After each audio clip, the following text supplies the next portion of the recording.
प्रिय छात्राओं, आज से हम एक नया चैप्टर देखेंगे, अधिमान अंशों का शोधन एवं प्रतिभूतियों की वापसी खरीद, redemption of preference shares and buy back of shares. सबसे पहले तो हम ये देखते हैं कि कंपनी अधिनियम 2013 की धारा 55 में क्या प्रावधान दिए गए हैं। अधिमान अंशों के संबंध में जो प्रावधान है उसमें पहला है, कोई भी सीमित दायित्व वाली कंपनी इस अधिनियम के लागू होने के पश्चात अशोध्य अधिमान अंशों का निर्गमन नहीं करेगी। हमेशा ही शोध्य अधिमान अंशों का ही निर्गमन करना होगा। तो कंपनी अधिनियम 2013 की धारा 55 के अनुसार पहला नियम यह है कि कोई भी कंपनी इस अधिनियम के लागू होने के पश्चात अशोध्य अधिमान अंशों का निर्गमन नहीं करेगी। दूसरा प्रावधान है कि एक अंशों द्वारा सीमित दायित्व वाली कंपनी यदि अंतर नियमों में व्यवस्था हो तो अधिमान अंशों का निर्गमन कर सकती है, जो निर्गमन की शर्तों के अनुसार निर्गमन की तिथि से अधिकतम 20 वर्षों के भीतर शोधनीय हो। तो ये दूसरा नियम है कि ऐसे भी अंशों का निर्गमन किया जा सकता है जो कि 20 वर्षों के भीतर शोधनीय हो। तो ये दो प्रावधान दिए गए हैं कंपनी अधिनियम 2013 की धारा 55 के अनुसार। परंतु एक कंपनी आधारभूत परियोजना के लिए 20 वर्षों से अधिक अवधि के लिए भी अधिमान अंशों का निर्गमन एवं इस शर्त पर कर सकती है कि ऐसे अंशों के लिए निर्धारित निश्चित प्रतिशत का शोधन वार्षिक आधार पर पूर्वाधिकार अंशधारियों के विकल्प पर होगा। हम देखते हैं कि कंपनी अधिनियम 2014 के नियम 10 के अनुसार क्या प्रावधान है। इसमें ये बताया गया है कि आधारभूत परियोजना को संस्थापित करने अथवा इनके साथ व्यवहार में संलग्न कंपनी, आधारभूत परियोजनाओं को संस्थापित करने वाली कंपनी या उनके साथ व्यवहार करने वाली कंपनी 20 वर्षों से अधिक परंतु 30 वर्षों से अधिक अवधि के लिए जो 20 वर्षों से अधिक हो परंतु 30 वर्षों से अधिक नहीं हो, शोध्य अधिमान अंशों का निर्गमन इस शर्त के साथ कर सकती है कि ऐसे अधिमान अंशों का न्यूनतम 10% 21वें वर्ष के पश्चात अथवा पहले पूर्वाधिकार अंशधारियों की सहमति से आनुपातिक आधार पर प्रतिवर्ष शोधन करना होगा। क्योंकि जो दूसरा प्रावधान अभी मैंने आपको बताया उसमें ये बताया है कि 20 वर्षों के भीतर ही शोधन करना है, लेकिन ये जो कंपनी अधिनियम 2014 के नियम 10 के अनुसार कोई भी कंपनी 20 वर्षों से अधिक परंतु 30 वर्षों मैक्सिमम 30 वर्षों तक ऐसे अंशों का शोध्य अधिमान अंशों का निर्गमन कर सकती है, इस शर्त के साथ कि ऐसे अधिमान अंशों का न्यूनतम 10% 21वें वर्ष के पश्चात अथवा पूर्वाधिकार अंशधारी जिस वर्ष पर सहमत हो आनुपातिक आधार पर प्रतिवर्ष कर सकती है। इसमें यह भी बताया गया है कि अधिमान अंशों का शोधन या तो उन लाभों में से किया जा सकता है जो लाभांश के लिए उपलब्ध हैं अथवा उस राशि में से किया जा सकता है जो शोधन के उद्देश्य से ही नए अंश निर्गमित करके प्राप्त की गई हो। इसके अलावा एक कंपनी अपने अधिमान अंशों का शोधन तभी कर सकती है जबकि इन अंशों से संबंधित संपूर्ण राशि मांग ली हो एवं अंशधारियों ने इसका भुगतान कर दिया हो, अर्थात अधिमान अंश शोधन से पूर्व पूर्ण प्रदत्त होने चाहिए। और यदि पार्टली पेडम है, मान लीजिए 100 का शेयर है और 80 रुपये मांगे गए हैं और भुगतान किए गए हैं, तो जो अदत्त पूंजी है 20 रुपये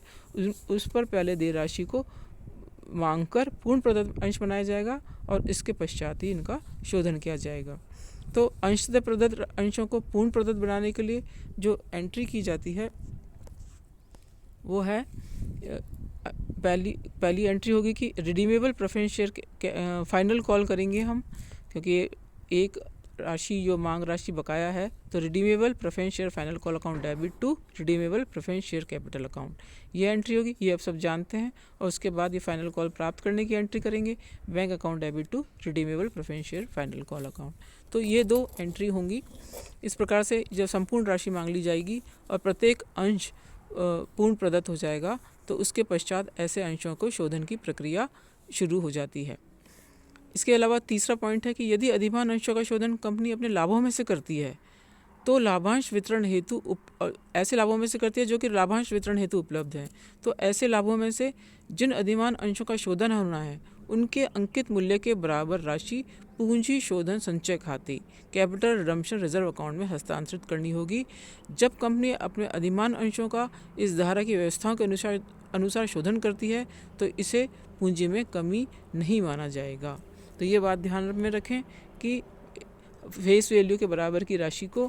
पूंजी शोधन संचय खाते में हस्तांतरित करना है। इसके संबंध में कुछ स्पष्टीकरण दिए हुए हैं कि कौन कौन से लाभ और या संचय लाभांश वितरण हेतु उपलब्ध हैं, क्योंकि अभी मैंने बताया कि यदि अधिमान अंशों का शोधन कंपनी अपने लाभों में से करती है जो कि लाभांश वितरण हेतु उपलब्ध हैं, तो ऐसे लाभों में से शोधन करने से पूर्व इसके अंकित मूल्य के बराबर राशि कैपिटल रिडम्पशन रिजर्व में ट्रांसफ़र की जाएगी। तो अब हम ये देखते हैं कि कौन कौन से लाभांश या लाभांश के लिए उपलब्ध हैं। उसमें सबसे पहला है लाभ हानि के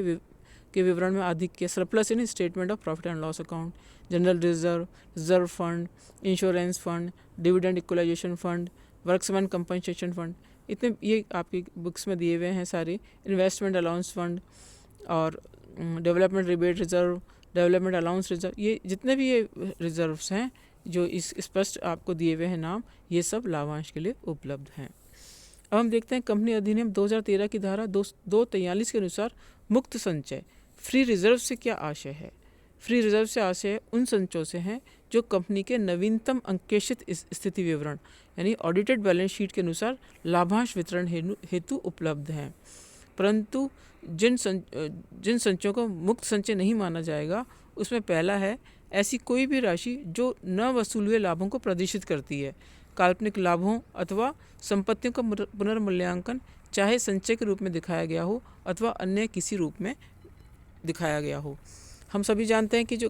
काल्पनिक लाभ होता है, ये यदि हमने किसी संपत्ति का पुनर्मूल्यांकन किया है और मान लीजिए पहले 15 लाख दिखाती थी और अब 20 लाख दिखाती है, तो ये हमारा लाभ नहीं हुआ है, ये काल्पनिक लाभ है। तो ऐसे लाभ को यदि हमने रिजर्व के संचय के रूप में दिखाया हुआ है तो यह लाभांश के लिए उपलब्ध नहीं है। दूसरा है एक संपत्ति पर किसी प्रभार की राशि अथवा समता के एक दायित्व की पहचान, संपत्ति के मापांकन मेजरमेंट पर अथवा दायित्व को उचित मूल्य पर लाभ हानि खाते के आदिकों को शामिल करते हुए, तो ये भी हम इसको मुक्त संचय में शामिल नहीं करेंगे। तो ये ध्यान में रखना है कि यदि कंपनी अधिमान अंशों का शोधन उक्त लाभों में से लाभांश हेतु उपलब्ध है जिससे करना चाहती है, तो लाभों में से उसके अंकित मूल्य के बराबर की राशि पूंजी शोधन संचय खाते में अंतरित करनी होगी और इस खाते का शेष चिट्ठे में कहाँ दिखाया जाएगा, संचय एवं आधिक्य रिजर्व एंड सरप्लस शीर्षक के अंतर्गत दिखाया जाएगा और इसकी प्रकृति क्या पूंजीगत प्रकृति होगी, न कि आयगत प्रकृति। ये पूंजीगत लाभ होगा। इसका उपयोग किस किस में किया जा सकता है, एक तो पूर्ण प्रदत्त बोनस अंशों के निर्गमन में या पूंजी में कटौती संबंधी योजना, ये हम आगे बढ़ेंगे के अंतर्गत काम में लिया जा सकता है। और इसके संदर्भ में क्या प्रविष्टि होगी, जो हमें राशि हम ट्रांसफ़र करेंगे general reserve account debit, surplus account debit to capital redemption reserve account, इस प्रकार से हम ये ट्रांसफ़र कर देंगे। इसके बाद हम देखते हैं कि क्या ये तो हो गया आपका कि किस तरह से हम करेंगे ट्रांसफ़र। नेक्स्ट हमारा पॉइंट पूंजी शोधन संचय खाता, मैंने बता दिया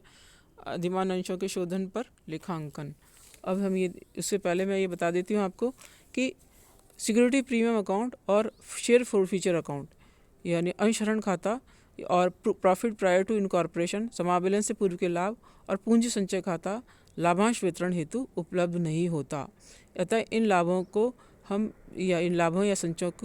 को पूंजी शोधन संचय खाते में या कैपिटल रिडम्पशन रिजर्व अकाउंट में हस्तांतरण करने हेतु प्रयोग में नहीं लेंगे। यदि अब हम देखते हैं कि किस प्रकार से शोधन किया जाता है। यदि कंपनी अधिमान अंशों का शोधन उस राशि से करती है जो शोधन के उद्देश्य से निर्गमित नए अंशों से प्राप्त हुई है, तो नए अंशों के निर्गमन की राशि का निर्धारण किस प्रकार से किया जाएगा, ये हम देखते हैं। इसके लिए नियम है कि यदि नए अंश समूल्य पर निर्गमित किए गए हैं तो नए निर्गमित अंशों का अंकित मूल्य शोधनीय अधिमान अंशों के अंकित मूल्य के बराबर होना चाहिए। और दूसरा है यदि नए अंशों का निर्गमन प्रीमियम पर हुआ है तो निर्गमित अंशों का अंकित मूल्य शोधनीय अधिमान अंशों के अंकित मूल्य के बराबर होना चाहिए। प्रीमियम की राशि का ध्यान नहीं रखेंगे। तो ये आप ध्यान में रखेंगे अमाउंट निकालते समय कि कितना हमें शोधन करना है। अब हम देखते हैं कि अधिमान अंशों का शोधन का लेखांकन किस प्रकार से किया जाता है। इसके बारे में हमें बताया गया है कि 4 इसके अंदर मेथड हैं, जिसके अंदर पहला है लाभांश के लिए उपलब्ध लाभों में से शोधन, दूसरा है नए अंशों के निर्गमन से प्राप्त राशि में से शोधन, तीसरा है लाभांश के लिए उपलब्ध लाभों एवं नए अंशों के निर्गमन से प्राप्त राशि में से शोधन, और चौथा है अंश परिवर्तन की अंश परिवर्तन द्वारा शोधन। तो ये 4 मेथड हैं कि जिसके आधार पे हम इनका शोधन करते हैं अंशों का। आज हम पहले देखेंगे लाभांश के लिए उपलब्ध लाभों में से शोधन अगर किया जाता है तो किस प्रकार से हमें एंट्रीज करनी है। इसके लिए सबसे पहले तो हमें जो प्रविष्टियाँ करनी होगी उसमें सबसे पहले तो है कि अंशशोधन का निर्णय लेने पर क्या प्रविष्टि होगी। अंशशोधन का निर्णय लेने पर प्रविष्टि होती है preference share capital account debit अंकित मूल्य से, premium on redemption of preference share account अगर प्रीमियम पर शोधन करना है, to preference shareholder account यानी जितनी राशि का हमें शोधन करना है, एक तो उसकी कैपिटल के बराबर राशि और यदि उसको प्रीमियम पर हमें रिडम्पशन करना है तो वो अमाउंट प्लस इन दोनों को जोड़ के हम प्रेफरेंस शेयर होल्डर अकाउंट में ट्रांसफ़र कर देंगे। इसके बाद यदि शोधन पर देय प्रीमियम को इसके बाद ये होगी शोधन को देय प्रीमियम को अप्लिकित करने पर जो प्रीमियम दिया है उसको हम किससे राइट ऑफ कर सकते हैं, जनरल रिजर्व से, स्टेटमेंट प्रॉफिट एंड लॉस जितने भी रिजर्व्स हैं उसको डेबिट करके to premium on redemption of preference share account करेंगे। इस प्रकार से हम इसको राइट ऑफ करेंगे। थर्ड है यदि हम लाभों में से कर रहे हैं तो जैसा कि अभी हम देख रहे हैं कि capital redemption account reserve account में ट्रांसफ़र करना है तो जितने भी रिजर्व्स अवेलेबल हैं उसमें general reserve, statement profit and loss account इनको डेबिट करके टू कैपिटल रिडम्पशन रिजर्व इसको हम ट्रांसफ़र कर देंगे और लास्ट में हम अधिमान अंशधारियों को भुगतान कर देंगे preference shareholder account debit to bank account. तो ये इस प्रकार से हमने आज देखा कि अधिमान अंशों का शोधन किस प्रकार से किया जाता है, कौन कौन से इसके के नियम हैं और किस तरह से इनका लेखांकन करना है, जिसमें हमने एक मेथड देखा है लाभांश के लिए उपलब्ध लाभों में से शोधन। नेक्स्ट पॉइंट हम कल देखेंगे। Thank you students.